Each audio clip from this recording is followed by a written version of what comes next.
रसिक हो नमस्कार. कवितेचा कोपरा नवकवींच्या मनातील कवितांच्या आजच्या भागात तुम्हा सर्वांचं मनपूर्वक स्वागत. आजच्या भागात तिच्या स्वरचित हिंदी मराठी कविता तिच्याच आवाजात आपल्याला दिलखुलासपणे ऐकवायला आली आहे नेहा कांबळे. नेहा कांबळे हिला लेखन वाचनाची आवड तर आहेच, पण त्यासोबत तिची चित्रकलाही उत्तम आहे. यासोबतच गाण्याची सुद्धा आवड आहे. तर आज तिची लेखणी काय म्हणते हे आपण बघूयात. थेट जाऊयात नेहाला भेटायला. नमस्कार नेहा, कवितेचा कोपऱ्यामध्ये तुझं खूप खूप मनापासून स्वागत. थँक्यू. फार वेळ न घालवता आपण लगेचच तुझी पहिली कविता ऐकूयात.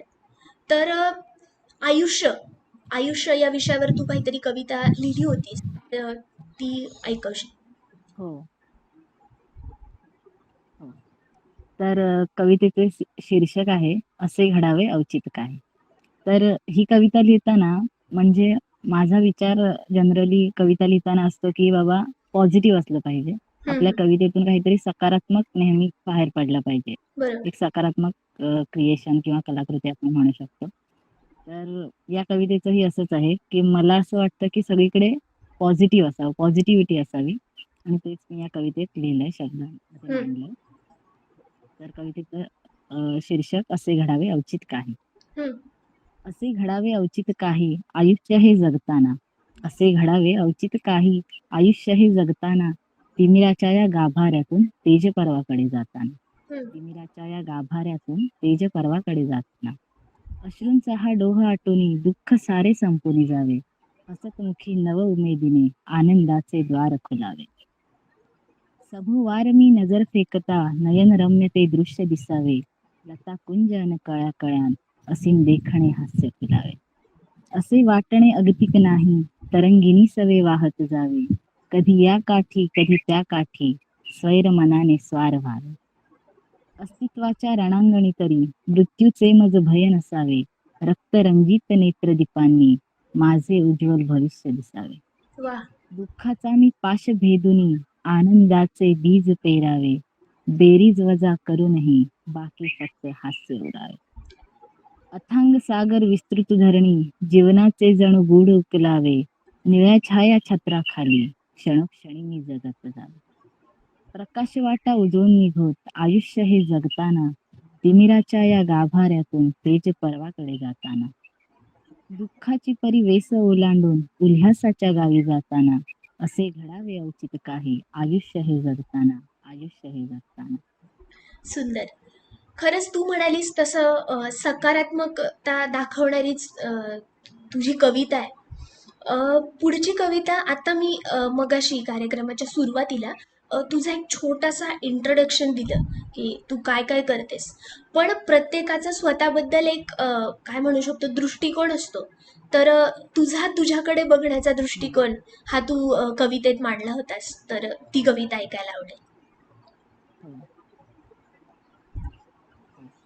तर मला असं वाटतं म्हणजे ही कविता लिहिताना माझ्या मनात काय विचार की माझी भूमिका प्रत्येकाच्या आयुष्यात एक वेगळी असू शकते. कोणासाठी पूर्ण तर कोणासाठी अपूर्ण. हम्म, असं आहे. म्हणजे कोणाच्या आयुष्यात मी एक सकारात्मक असेन तर कोणाच्या आयुष्यात माझी भूमिका नकारात्मक असू शकते. अगदीच. तर मी ते शब्दांमध्ये मांडलं होतं हम्म, आणि कवितेचं शीर्षक होतं सप्तरंगी दुनियेत तरिया.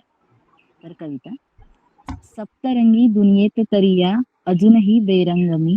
ना कोणी सोबती माझे पण सगळ्यांच्या संगमी. गुदगुल्या करून हसवणारा चंचल नटखट वारा मी. ऐन उन्हात कुस्तिकपणे चिंब भिजवणारा गारा मी. कधी कधी हास्याचा मारा मी. कधी कधी हास्याचा मारा मी तर कधी अश्रूंच्या धारा मी. काहींसाठी त्यांची जिवलग मैत्रीण मी. काहींसाठी त्यांची जिवलग मैत्रीण मी तर काहींना शत्रुरूपी अडचण मी. हम्म. कोणासाठी दुःखाचा डोंगर मी. कोणासाठी दुःखाचा डोंगर मी तर कोणासाठी सुखाची हिरवळही मी. सगळं काही करूनही कमीच मी. खऱ्याखुऱ्या नाटकात एक पात्र डमीच मी. म्हणूनच म्हणते उधळले कितीही मनमोहक जरी रंग मी. सप्तरंगी दुनियेत तरिया अजूनही बेरंग मी. अजूनही बेरंग. क्या बात आहे. थँक्यू. सुंदर. सप्तरंगी ही दुनिया असली तरी आपली काहीतरी छोटी मोठी स्वप्न असतात. तर आणि हो, पक्षी असं जर पक्ष्यांकडे जर आपण लक्ष दिलं तर गरुड हा पक्षी खूप ताकदवान मानला जातो. तर स्वप्नांची ही गरुड झेप यावर काय ऐकशील? हो, आहे. गरुड हा असा पक्षी आहे जो जेव्हा वादळ वारा येतो, तेव्हा बाकी सगळे पक्षी आपल्या घरट्यात लपून बसतात म्हणायला हरकत नाही. लपूनच बसतात घाबरून त्या वादळाला. पण गरुड हा असा पक्षी आहे जो ढगांच्या वरती झेप घेऊन म्हणजे त्या ढगांवर वर्चस्व करून तो उडत असतो. हम्म, असं आहे. तर त्या अनुषंगाने मी कविता लिहिली होती. गरुड झेप कवितेचं शीर्षक होतं. अपयशाची ओलांडून दरी उत्तुंग यशशिखर गाठायचंय मला. अपयशाची ओलांडून दरी उत्तुंग यशशिखर गाठायचंय मला. अपयशाने खचून न जाता नेहमी प्रयत्नशील राहायचंय मला. हम्म, माझी शर्यत माझ्याशीच. माझी शर्यत माझ्याशीच स्वतःच स्वतःला हरवायचंय मला. नकारात्मकतेचा पाडून फडशा सकारात्मकरित्या जगायचंय मला. हम्म. पराजयातही विजय मानेन. पराजयातही मी विजय मानेन अशा जिद्दीने लढायचंय मला. शेकडो वेळा खाली पडूनही नव्या उमेदीने उठायचंय मला. समाधानात ज्याचा पगार मिळेल. समाधानात ज्याचा पगार मिळेल अशा कामात झोकायचंय मला. परिस्थितीविरुद्ध बंड ठोकून अन्याय अत्याचार रोखायचा मला. न थांबता न डगमगता धैर्याने चालत राहायचंय मला. आकाशाची विसरून सीमा त्या क्षितिजा पलीकडेही पोचायचंय मला. हम्म. अशी वाटचाल करताना जीवनात संघर्षही सोसावा लागेल मला. बरोबर. अशी वाटचाल करताना जीवनात संघर्षही सोसावा लागेल मला. या संघर्षातूनच सार्थक असे आदर्श जीवन घडवायचंय. खूप स्वप्न पाहिली आजवर. खूप स्वप्न पाहिली आजवर. आता साकार त्यांना करायचंय मला. गगनचुंबी अशा ध्येयपटलावर गरुडासं मारूड व्हायचंय मला. गरुडासं मारूड व्हायचंय. क्या बात आहे. सुंदर. मराठी कवितांसोबतच तुझं हिंदीशी सुद्धा छान जुळतं आणि तू अनेक कविता केल्यास हिंदीमध्ये. आणि यासोबतच मी म्हणेन की आयुष्य जगताना अनेक प्रश्न आपल्याला पडतात. कधी कधी ते प्रश्नांची उत्तरं मिळतात, कधी नाही मिळत. तर क्यू असंच हो. तुझ्या कवितेचं शीर्षक आहे. तर ती कविता ऐकायला जरूर आवडेल. तर कवितेचं शीर्षक क्यों. ए जिंदगी इन दिनों में अफसरदा हूँ खुद से. हम्म, ए जिंदगी इन दिनों में अफसरदा हूँ खुद से. वही कुछ शिकायतें कुछ सवाल करने हैं तुमसे. उलझी पहेलियां सुलझाते हुए खुद क्यों उलझ गई हूँ मैं. हम्म, उलझी पहेलियां सुलझाते हुए खुद क्यों उलझ गई हूँ मैं. भीड़ भरी महफिल में यूं क्यों अकेली हो गई हूँ. सपनों की नैया पार करते खुद डूब रही हूँ मैं. रोजमर्रा की जिंदगी से अब ऊब रही हूँ मैं. हम्म. तस्वीरों में मुस्कुराहट का तस्वीरों में मुस्कुराहट का नकाब पहन फिरती हूँ मैं. कितना भी संभल कर चलना चाहूँ न जाने क्यों गिरती हूँ. जहन में भरा दर्द क्यों ना बयां कर पाती हूँ मैं. जहन में भरा दर्द क्यों ना बयां कर पाती हूँ मैं. जिंदगी की शोर में मशगूल पर सन्नाटों में रोती हूँ. अब लगता है जिंदगी तुमसे कुछ खता हो गई है. अब लगता है जिंदगी तुमसे कुछ खता हो गई है. हम जिंदगी से जिंदगी हमसे खफा हो गई. पर हमें खुद पर एतबार बहुत है. खैर तुम्हें हमसे इतराज सही. लेकिन अब खत्म करेंगे ये सिलसिला हम भी कोई कायल नहीं. हम्म. अब नहीं रहेंगे कैद होकर उन सवालों के कफस में. उम्मीदों से उड़ान भरेंगे आलमे आगोश में. आलमे आगोश. क्या बात आहे. सुंदर. यानंतर मला शब्दच सुचत नाहीयेत खरं तर. पण नेहा, मला तुला एक छोटासा प्रश्न विचारायचा आहे. तू तुझ्याशी बोलताना किंवा अ, एरवी पण जेव्हा आपण कॉलेजमध्ये वगैरे असतो तर नवोदयचा उल्लेख झाल्याशिवाय राहत नाही. तर नवोदयची तुझी काय म्हणजे तू कुठून कधी शिकलीस नवोदयमध्ये आणि काय तुझा प्रवास आहे नवोदयचा, तो एक थोडक्यात ऐकायला आम्हाला आवडेल.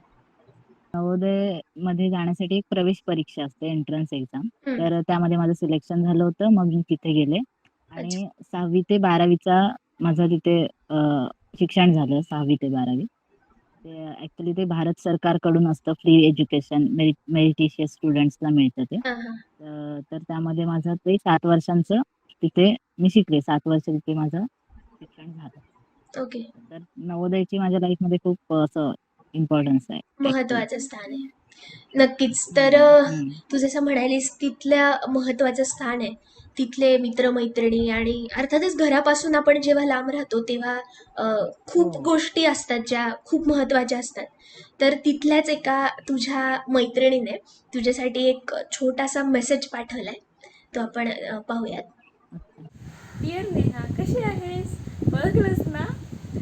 खूप दिवस झाले ना, आपण भेटलोच नाही आहेत. नवोदयची फार आठवण येते ग. त्या आनंदाचे दिवस आठवले की पण दुःख पण होतं. आपण पुन्हा जगू शकत नाही ते. पण तुझ्या पोएम्स ऐकल्या ना नवोदयबद्दलच्या की फार छान वाटतं की आपण तिथेच होत अजून पण. तुझ्या त्या वर्गातल्या पोएम, ते मेसमधून जेवणाचा वास आला की त्या बुकेवरच्या पोएम्स खूप छान वाटतं. आपलं कोळी डान्स, आपली सको-विकूची जोडी.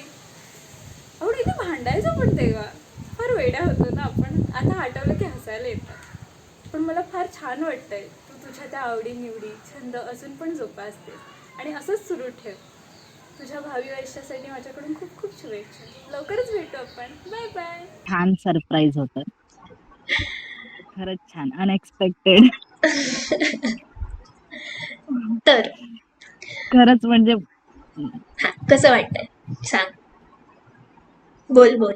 खूप मस्त वाटतंय आणि हां आणि तू म्हटलंस ना, की बाबा असं काहीतरी वेगळं होणार. तर मी खूप वेगवेगळी लोकं अशी हे केली बाबा हां, ही असेल, ती असेल, तो असेल, ते असेल. पण सिद्धी म्हणजे एकदम वेगळंच. ॲक्चुअली आम्ही मुंबईमध्ये भेटतो खूप वेळेला. पण ती असं कधी माझ्यासमोर मांडत नाही. हा हा आता जसं ती बरोबर. बोलत होती, सगळं तिला लक्षात आहे बाबा. असं ते जेवणाची कविता वगैरे हे सगळं मी 6वी-7वीत केलंय. म्हणजे नवोदयचा एकदम सुरुवातीचा भाग झाला तो, जेव्हा आम्ही नुकतंच गेलो होतो. ते तिच्या अजूनही लक्षात आहे असं. ऐकून छान वाटतं असं. आणि तिला अजून भेटायची उत्सुकता वाढली. नक्कीच. तर आता सिद्धी जसं म्हणाली, की तू नवोदयवर पण कविता केल्यास. तर नवोदयवरची एखादी आपण शेवटची कविता घेऊ आणि आपण शेवटाकडे जाऊयात. काय ऐकशील? ठीक आहे. मी ही कविता केली होती जेव्हा आम्ही सगळे वेगवेगळे होणार होतो. आम्ही स्कूल सोडून जाणार होतो आणि आमच्या दिशा म्हणजे वेगवेगळ्या होणार होत्या, तेव्हा मी ती कविता केली होती. हम्म. अ, तर कवितेचं शीर्षक आहे नवोदय यारी. कोण कुठल्या गावाची पाखरं उंच उडाली, कोण कुठल्या गावाची पाखरं उंच उडाली, दूर देशी जाऊन एका घरट्यात सारी मिळाली. हम्म. मैत्रीची ती तऱ्हा आगळी, नकळत जुळली नाती. मैत्रीची ती तऱ्हा आगळी, नकळत जुळली नाती. मनात अलगद उमटून गेल्या आठवणींच्या राती. आठवणीने घरच्या जेव्हा कधी ना कधी रडलो, आठवणीने घरच्या जेव्हा कधी ना कधी रडलो, डोळे पुसून एकमेकांचे आम्हीच आईबाप झालो. मैत्रीरूपी वृक्षाची मुळे खोल मनात पसरली, मैत्रीरूपी वृक्षाची मुळे जेव्हा खोल मनात पसरली, आयुष्यातील ती 7 वर्ष सोनेरी क्षणांनी बहरली. हम्म. आता निरोपाची वेळ अन मनामध्ये घालमेल, आता निरोपाची वेळ अन मनामध्ये घालमेल, डबडबलेली नेत्रलोचने होते सारे चालवेल. मनाने आम्ही जवळ सारे, मनाने आम्ही जवळ सारे, गेलोत शरीराने दूर जरी, उडून गेली पुन्हा पाखरे मारून उंच भरारी. अशी नवोदय पर्वाची गाथाच पार न्यारी, अशी नवोदय पर्वाची गाथाच पार न्यारी. आयुष्य सुंदर बनवून गेली ती वेगळी दुनिया आणि ती वेगळीच दुनियादारी, ती वेगळीच दुनियादारी. खरंय. हॉस्टेल लाईफ आपल्याला दुनिया आणि दुनियादारी दोन्ही शिकवून जातं. हो. तर अगदी शेवटची कविता सुद्धा झाली आपली. तू इथे आलीस, आम्हाला वेळ दिलास, इतक्या सुंदर सुंदर गोड कविता ऐकवल्यास, त्यासाठी आमच्या संपूर्ण टीमतर्फे तुझे खूप खूप आभार. आणि यासाठीच आम्हाला तुला एक छोटीशी आठवण भेट द्यायची. तर ही ती आठवण भेट आहे.